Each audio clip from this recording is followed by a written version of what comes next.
So now that we know the official name of Chapter 2 will be Chapter 2 Remix, there's a lot of speculation on whether or not we are going to get the exact replica of Seasons 1, 2, and 3 of Chapter 2. With the pins that have been revealed, we can tell that Midas is going to play a major role in the remix, since all of the pins are gold. It's important to note that there are 3 specific pins that represent the 3 seasons we are getting, that being Ripley for Season 1, Midas's hand for Season 2, and the shark for Season 3. Now, there's absolutely no question when it comes to the seasons that we'll be experiencing. We've already known for months, so this just confirms it. Now, here's where it gets really interesting, and that's with the teaser text. And it says, it's time to play the B-sides of your favorite albums. Remember Chapter 2? It's back with a new look and new beats. Get your needle drops on this golden season. At first, I thought this meant that the season was going to be centered around music because of the whole marshmallow theories going on right now, which I think we can now confirm will happen since he produced the Chapter 2 Season 2 remix track.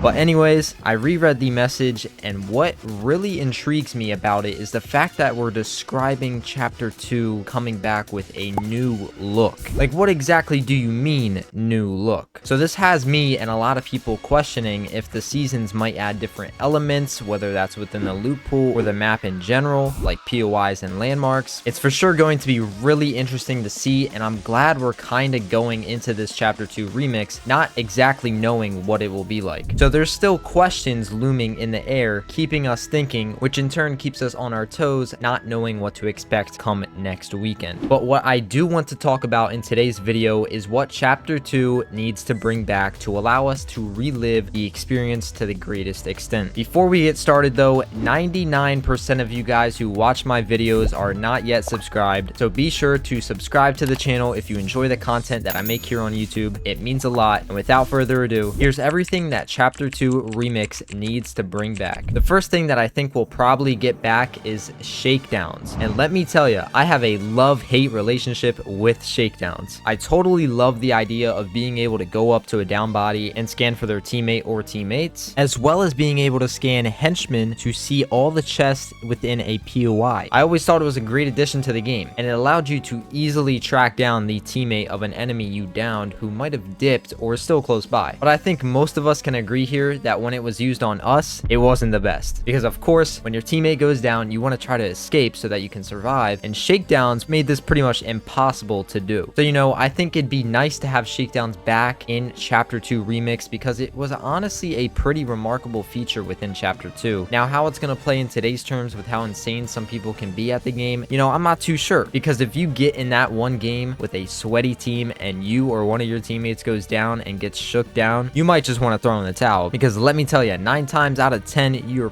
probably not making it out of there when you're marked for all of them to see on their screen. Next though, I think this is really important, and that's bringing back the Chapter 2 weapons with their original stats. For example, the Midas drum gun we got in Chapter 4 Season 4 was not the same one we originally had in Chapter 2 Season 2. Instead, it used the same statistics as Jules's drum gun. Now, I wanted to point this out because I feel like a lot of people can agree here that if we're going to go back to Chapter 2, the game should feel similar. That doesn't mean everything has to be pinpoint accurate, but what do we use all the time in Fortnite? Weapons. So it'd be nice to have weapons, especially those with such significance like Midas's drum gun, revert back to their original damage and fire rate so that we can have a true re-experience of the game. Now, weapons like the purple and gold pumps, I just don't see them changing them so that they can one-shot headshot, because they didn't do it last year for Chapter 1 OG. So why would they change it up now, you know? And once again, with the skill level taking a massive leap forward compared to the Chapter 2 days, one-shot headshots probably wouldn't be a good idea if we're being honest. I know some of you out there might really want it, but for the sake of keeping the game in check, it's best to just leave the pump how it is right now. Moving on from that, unfortunately, I think we can scrap the hopes of getting the old HUD/UI back, because the same thing applies here. If Epic didn't do it the first time, what makes you think they're going to do it the second second time. But like I said in my last video, and I'll say it again, what I wouldn't rule out is the return of a 3D interactive battle pass menu. Now looking back on it, this was truly something so ahead of its time, and it sucks to know Epic only ended up doing them for 3 seasons. It was such a cool way to manage and view certain quests you had, and it even went as far as having a whole secret bathroom dedicated to the Deadpool collab, where you could actually log on to the computer and see what Deadpool challenges you had to complete. Then you had a section dedicated to Maya and another one for the Shadow and Ghost skin styles. So I mean, it was really cool, man, and listen, it might just be a little change for some of you out there, but it seriously made navigating around the game so much fun. So let's just hope we get some form of it back. Moving on though, considering the shark pin, we know for sure sharks will be back, and let's be honest, season 3 wouldn't be the same without the sharks. Like, there were so many moments within season 3 where sharks were just absolutely going wild. I mean, dude, these things had no hesitation. It really didn't matter where you were because these things would go as far as chasing you on land. Like, it was actually insane. Next, and something you guys probably forgot about, were the Marauders. Personally, the same thing applies here as it did for the sharks. Season 3 just wouldn't be the same without these guys. They honestly made games more engaging and fun. From what I remember, the Marauders would spawn in randomly throughout each game, and the way they spawned in was pretty cool as they rifted down from the sky in their little Marauder pods. Now, fighting these guys, oh boy, don't even remind me of the stink bombs. Like, these dudes were literally on point when it came to throwing stink bombs. And also, from what I remember, they gave you pretty good loot, and I believe they were actually the only way to obtain stink bombs. Lastly, to round out the video here, I wanted to cover several additions to the game that are small but make chapter 2 what we know it as. First up has to be adding the OG cars back to the game. Now, some of you are probably saying, Drippy, we pay for cars now. How dare they make us pay for cars we once had for free? Listen, if you didn't already figure it out, all Epic needs to do is simply keep the Whiplash as the default car and then add in the other car and truck models. So for those of you who really want the OG cars, and I know some of you out there really do, all you would need to do is unequip your car and SUV if you have any equipped, and boom, there you go. You'll be able to hop in and drive around in the OG cars. I really don't see why they wouldn't add them back if I'm being honest, because we still have the Whiplash as the main default car today, so it wouldn't hurt to take it a step further and add a couple more cars to the default mix. On top of the cars though, we'll most likely be getting boats and the Choppa back, which will be really fun. Another little change, but also important to the theme of chapter 2 season 2, is the phone booths. I see these coming back for sure because it wouldn't be season 2 without them. I'm sure we all had those times where we went into the phone booth to pretend to be a henchman and either tricked people or failed terribly at it. It's really small additions like that which make Fortnite so special. Another thing is movement. I will admit there are a lot of you out there who really want the OG movement back, and I get it, but as much as some of us would like it to come back, Epic spent a lot of time actually creating these in motion capture, so unfortunately I just don't see them scrapping it if I'm being honest. Lastly, a very tiny addition to the game that some of you might have forgotten about were XP coins. They were only in the game for the first 5 seasons of chapter 2 and were just an easy way of obtaining XP, which is great. I mean, who doesn't like XP? Probably can't expect these ones to come back, but hey, just throwing it out there for the sake of it. But that'll do it for what I think chapter 2 remix needs to bring back in order to really enhance the feeling of playing it like in its glory days. Please make sure to let me know down in the comments below if there is anything I didn't cover that you'd like to see make a return in chapter 2 remix. And as always, if you made it all the way to the end, I really appreciate you. Hitting that like button and subscribing to the channel would mean a lot to your boy, and I hope you all have a good one. Peace out.